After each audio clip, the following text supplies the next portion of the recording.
All right, welcome students to another video tutorial for client-side web development. Today we are looking at stage 5 of building our developer profiles. If you recall from the last stage, we had added some keyframe animations and some hover over effects to the page. But today what we're doing is we are adding some more dynamism focused on this table right here. So we're actually going to build out this table when you first land on the page. So it won't just be a fixture, a static fixture rather. It's going to be built up dynamically. And we can do that with a combination of CSS animations and JavaScript, okay? So just to get started, you should be familiar with the code. One thing we have done is we've put away the pre-existing styling, the embedded styling. So that's now in this profile2 CSS file that I'm hosting on my GitHub pages. And also we've squared away the JavaScript from the prior stage in this JavaScript file also hosted on GitHub pages. So these two sheets have all the prior CSS and JavaScript that we have done so far. But now we've squared them away just so we can just have room to put some more items in. Okay. All right, so our developer profile is looking pretty great. We filled out the page. We've got a table, we've got a flex layout, we have a grid layout in the main section. So things are looking great, but we're going to add the final touch here, if you will. So what we're going to do is we're going to define a keyframe animation called change background. And we're going to actually apply the animation to each individual table data cell in this table. And we'll actually set each data cell to display none, or sorry, visibility none. And what will, how that will impact the table is essentially you won't see the table data cells until the animation and the for loop actually reaches each data cell. Okay, so sounds pretty cool. So let's get started. The first thing we want to do is put in our transitions. So transitions are for smooth, linear transitions or fade out, fade in effects. Just so you don't have kind of the kind of a flick, if you will, or a quick movement, things are eased in. So we're going to start by targeting the table row in our table. So our table has an ID of table, and we are going to target the table row. So what we do is we provide context there. So table body or T-body, and table row. Okay. And what we're going to do is we're going to transition, use the transition property, and we're going to affect the opacity. And we're going to set the transition to 5 seconds, and we're going to ease in. So what that basically means is when there's a new table row, we'll have a nice and smooth transition. So any element that you are working with as far as animations, you always want to have that transition unless you're intending on just having a quick snap effect. Okay. The next part of this is we're going to create our keyframe animation. So we use the keyframes rule, and we're going to name it change background in camel case. And so there's our outline. And if you recall from prior stages, or the prior stage, we simply use percentages to represent our keyframes. So 0% is the start, 100% would be the end. And you can get more involved with this, but we're going to keep it simple and just have 0% and 100% and just have our outline here. So initially what we want to do at the start of the animation is we're going to set the background color to light blue. So if you look at the table, it is already colored in a blue. So we're going to add just more of a kind of an accent color just to accentuate the table data cell that we're looking at.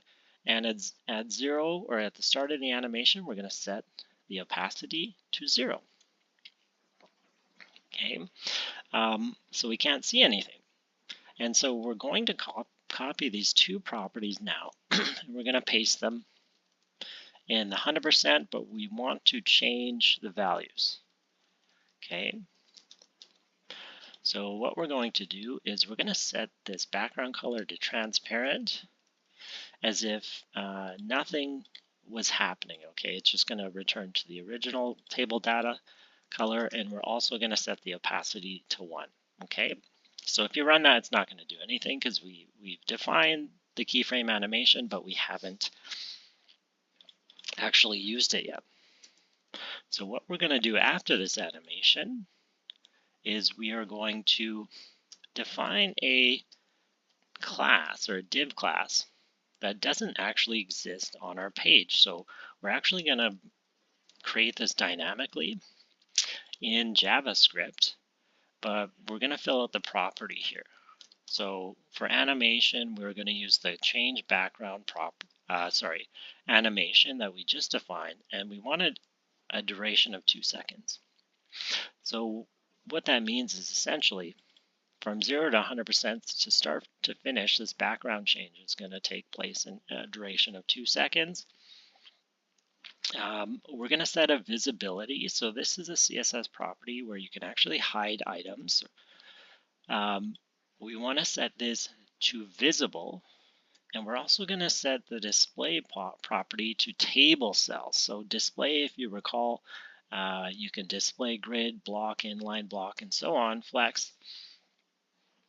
We want to return in this selector, we want to return the table back to its original form, which is table cell. Okay, so if it was a grid, you want to go grid. If it's a block, you want to go block. In this case, it's table cell, because what we're going to do is we're going to hide, we're going to set the visibility to hide. And this change background animation, or when we add this change background class dynamically and it engages the animation, this is going to show.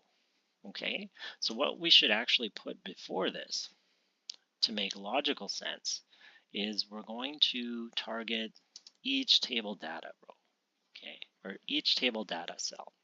So how we do that is we provide context. So we have table, we can use the ID or the hashtag, but you could also just use the tag, and we're going to go table data. Okay, excuse me. And inside here, we are going to set the position to relative, because what I'm going to do is we're going to add some, in these JavaScript table data cells, we're going to add some content dynamically, and I use the absolute positioning for these table data cells. In order to use it, you have to set the parent, which would be the table data cell itself, to relative, otherwise it's not going to work. So for child elements that are set position absolute, you have to make sure the parent is set to position relative, otherwise it's not going to work. Okay. The next part of this is we're going to set the default visibility to hidden. So when you load the page, you're actually not going to see the table data cells at all. You're just going to see the table header, the table headers here. Okay. All right, and we're also going to display none. Okay, so you're not going to see any of the data cells, and if you run that, you can see they have all disappeared, and that's exactly what we want, because when we add this change background div or class list in the JavaScript, it's going to run this animation, and it's going to toggle the visibility and the display back on. Okay, but we're going to do it in a specific way where each individual cell has this set rather than all of the table data cells. We're going to do it individually as far as exposing these elements. Okay, perfect. We're also going to add, and I'm going to go right up here because it's kind of in the same spot. I'm going to set a, for the table headers up top there, and this addresses the HTML5 and the CSS3.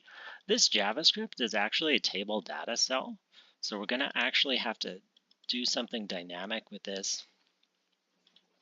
I believe it's a table data cell. Let's see. No, I stand corrected. So it is actually a table header. Okay, but we're going to set the minimum width. So we can set minimum widths on elements to 120. And the reason why we do that is because when we don't have any table data cells, it will collapse in on itself. And we want, when we start adding the table data cells dynamically, we want this to appear as normal. Okay, so there's no sort of a scale up effect when the animation's running. Okay, and then the last part of our CSS is we're gonna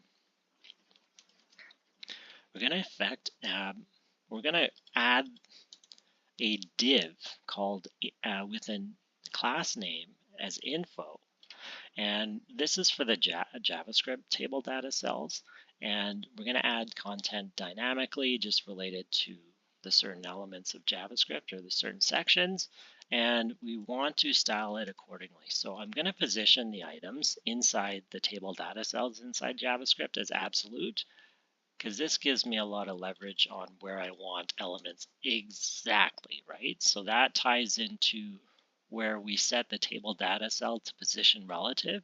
If I did not do that, this absolute positioning would mean that this info cell would pretty much jump out of the parent element and it'd be all over the page. So it's really critical that you set, when you're using position absolute, that you're setting the parent elements to position relative, okay? So here's a property. So we're going to actually set the top, and this is just positioning of these dynamic elements. They don't exist yet on the page. Actually, we're going to set that to 30%. But these are basically the positions I want these dynamic elements in, okay? And I have a bunch of other styling here. So I set the font weight to 900. That's pretty weighty or bold. I'm going to set the font style to italicized because I want to set it apart from the JavaScript table cell labels. So if you want to know what those are, just go down to the JavaScript labels and you see functions, event handlers, and loops. And this is styled in a typical Arial font or a standard font. I want to set the dynamic content apart from those labels, okay? All right, I'm going to set the text color to black. We're going to set the opacity to 0.2 or 20%, and the reason for that is the content's going to be supporting, but I don't want it to be the main focal point. I have a margin here just to give it some space. We're going to have no background. Inside padding of 6 ps, again, that's sort of space. We're going to set our border radius at 10 px. Actually, we don't even have a background, so we don't need a border radius. Okay, so we'll just leave that out. We're going to set the width property to what's called fit content. So basically,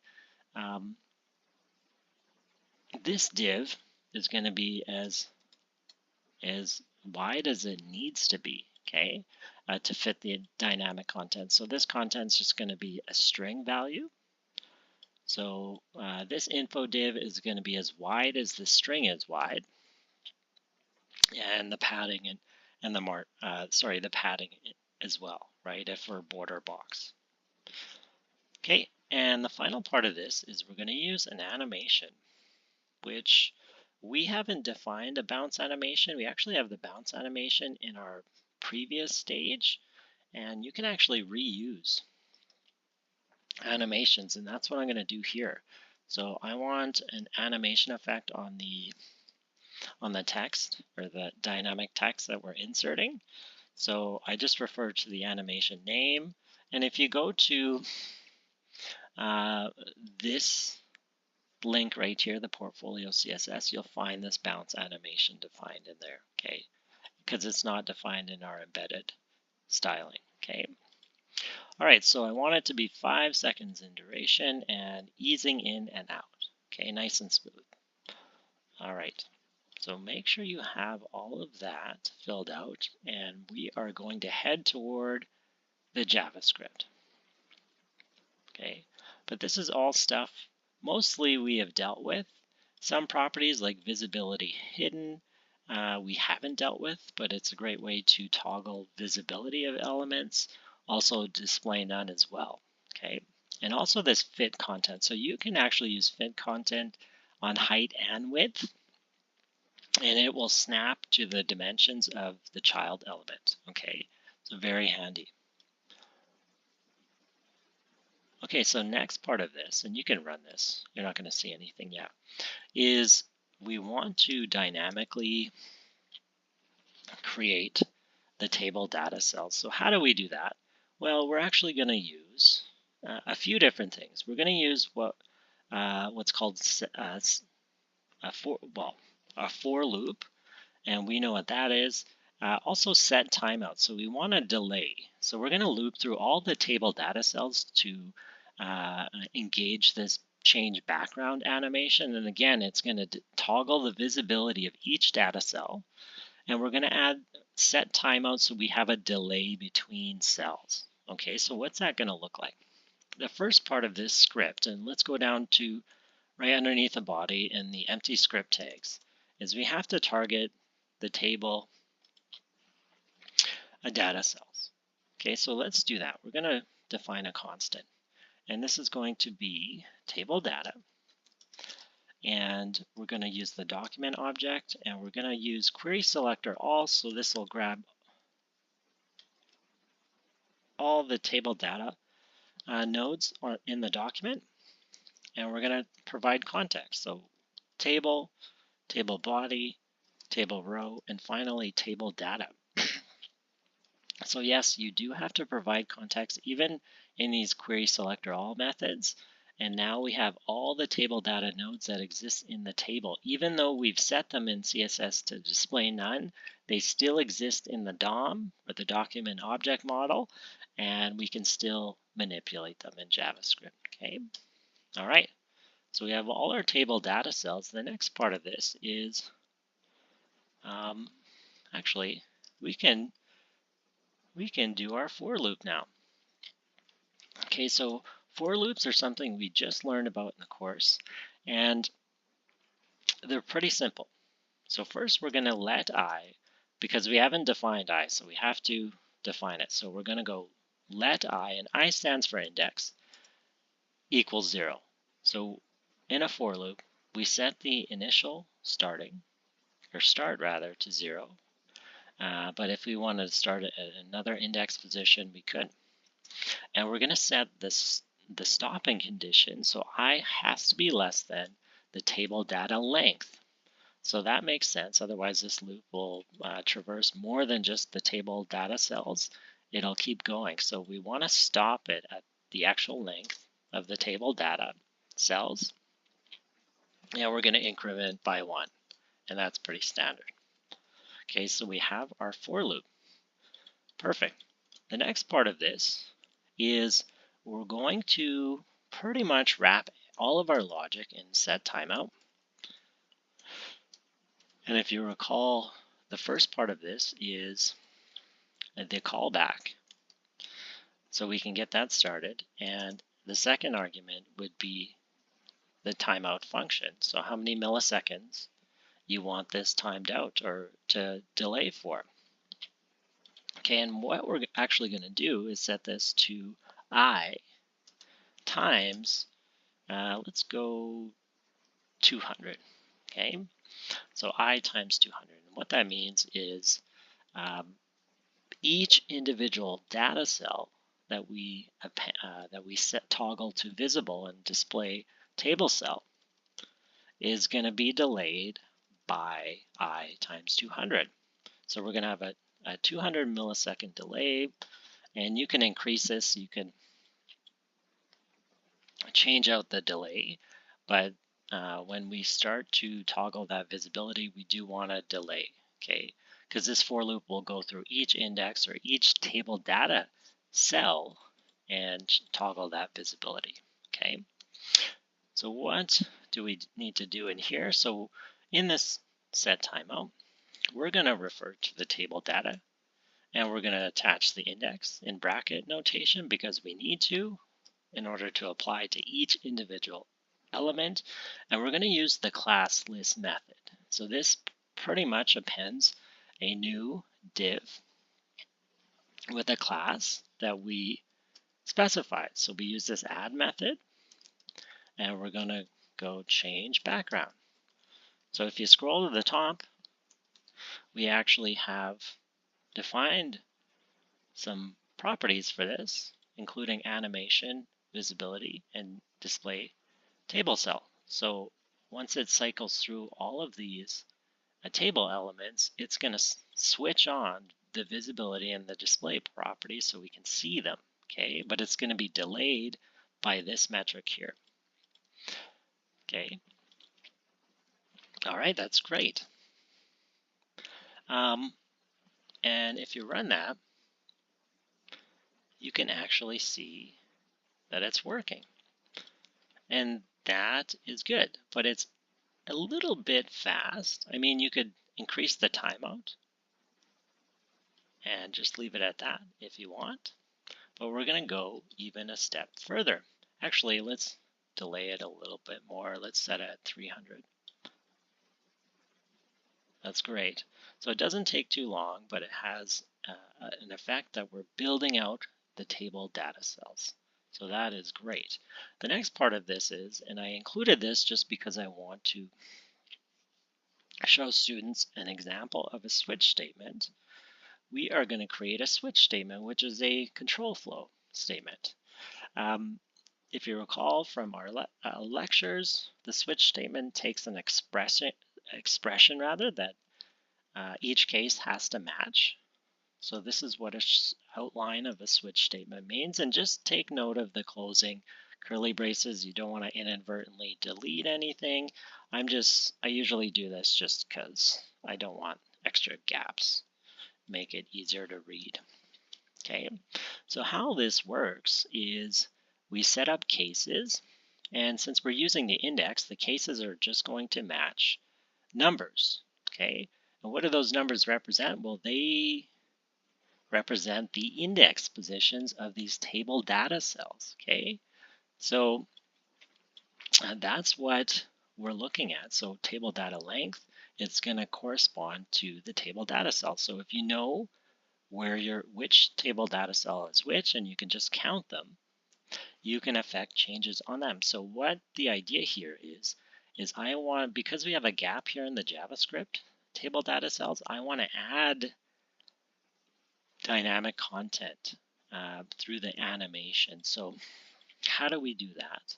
Well, you have to count up the data cells, but this function here is table data cell 9. This events is 10, 11, and 12. So if you know, functions would be 8, 9 for the events, 10 for loops, and 11 for control flows. I stand corrected. So those are the index positions that we can work with inside this loop, inside the switch statement, okay? And all we need to do is match them up. So our first case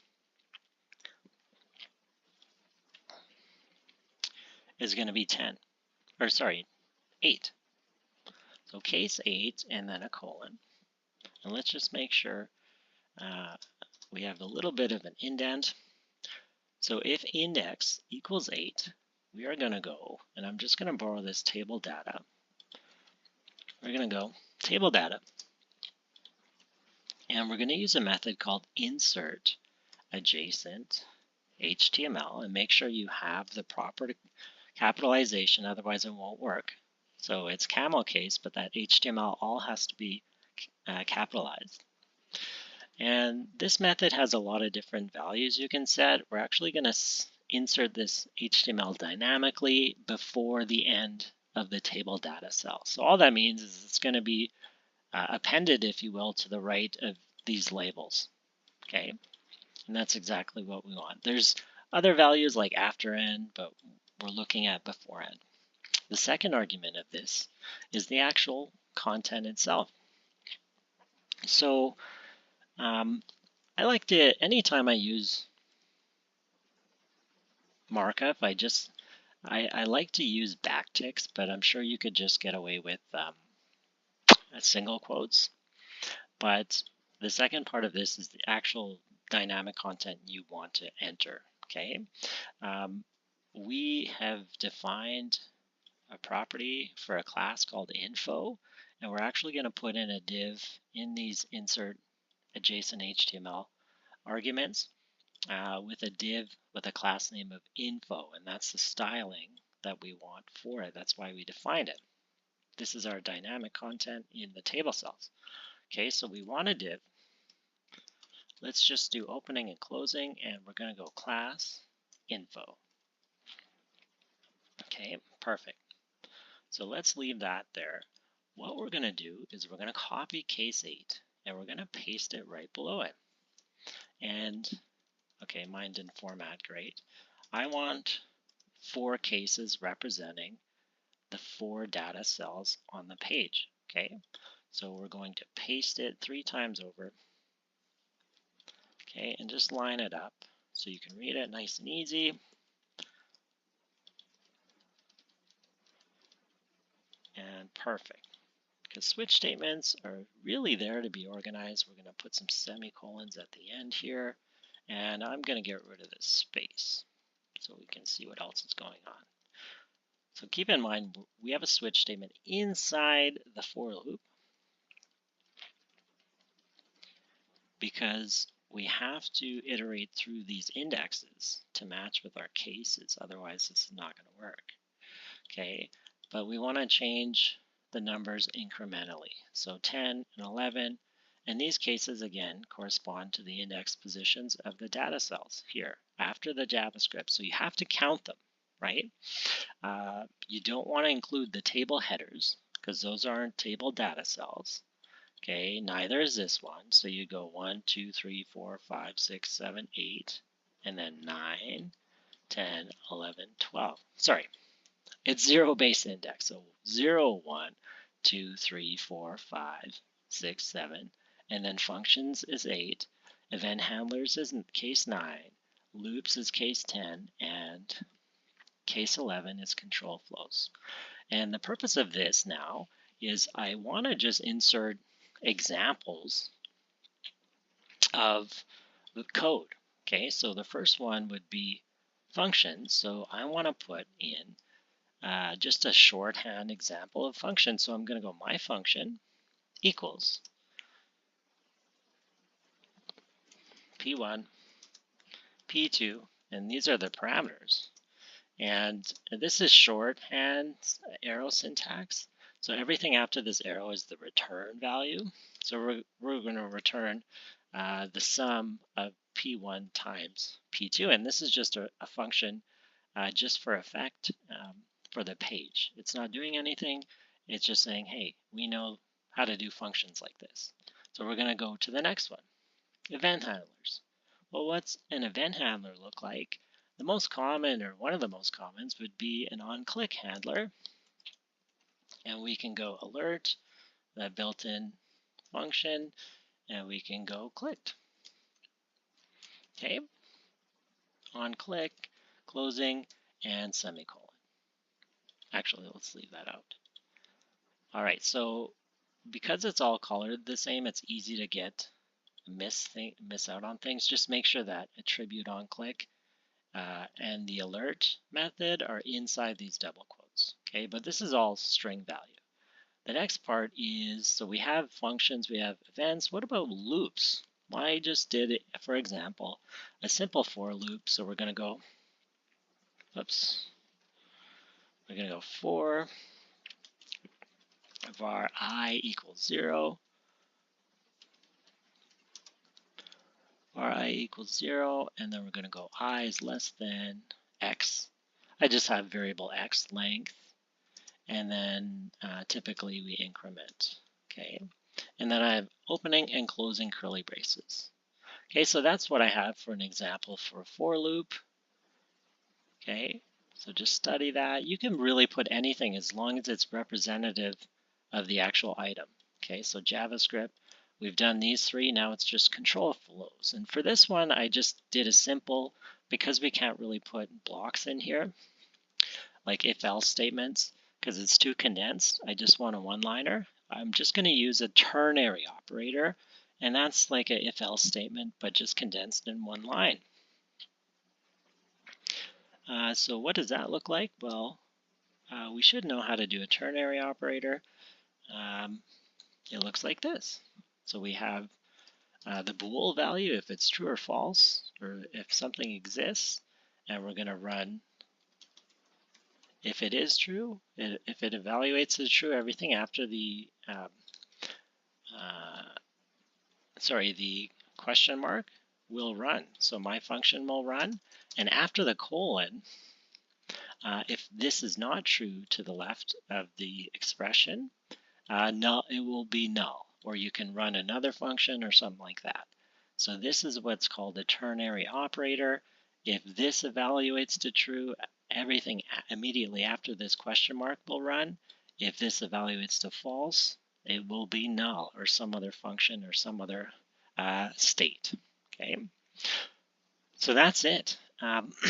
Inside our for loop. So basically what this means is when the animation or the for loop reaches these table data cells, we insert the adjacent HTML, and because it's time delayed and we have smooth transitions, it's going to be a really nice effect. So let's have a look at it. Let's run it.